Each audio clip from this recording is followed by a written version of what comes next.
සීලිං වැඩ දැනට ඔක්කොම ඉවරයි. දැන් තියෙන්නේ සීලින් එකේ පේන්ටින් එක තමයි. දැන් මේවත් කොටි ඇදලා කපලා තියෙන්නේ. පිලර් කරන්න විතරයි තියෙන්නේ. බාත්රූම් එකේ සීලින් එක ගියේ එල්ටෝරෝ බෝඩ් එකෙන්. ඇස්බෙස්ටෝස්. එතකොට සම්පූර්ණ එක කොටිලේ එකක් ඇදලා තියෙන්නේ. ඇදලා කපලා තියෙන්නේ දැන්. මේකට ජිප්සම් පාවිච්චි කරේ නැත්තේ වතුර තෙතමනේ තියෙනවනේ. ඒතකොට ජිප්සම් බෝඩ් එක තෙතමනේට රොත්තු දෙන්නේ නැහැ. ඒකයි මේක පාවිච්චි කරේ.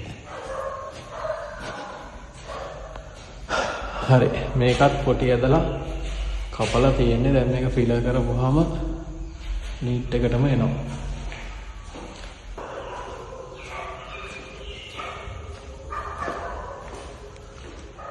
මේ කාමරේට එන අලුත් අප්ඩේට් එකක් නැහැ. ඒකත් එහෙමයි. පැන්ට්‍රි ඒරියා එක මේ සතියෙන් පස්සේ අපිට දෙන්න පුළුවන් පැන්ට්‍රි ගහන අයට. මේ ටික මේ පැච් ටික කපලා පේන්ට් ෆස්ට් කෝට් එක ගන්න තියෙන්නේ. මේ ටික ගෑවට පස්සේ සීලින් එක වහලේ මේ සීලින් එක මේ පේන්ට් කරනවා. ඒක කරාට පස්සේ මේ සතිය ඇතුළත ඒක ඉවර වෙනවා. එතකොට අපිට මේ ඒරියා එක ක්ලීන් කරලා දෙන්න පුළුවන් පැන්ට්‍රි කරන අයට.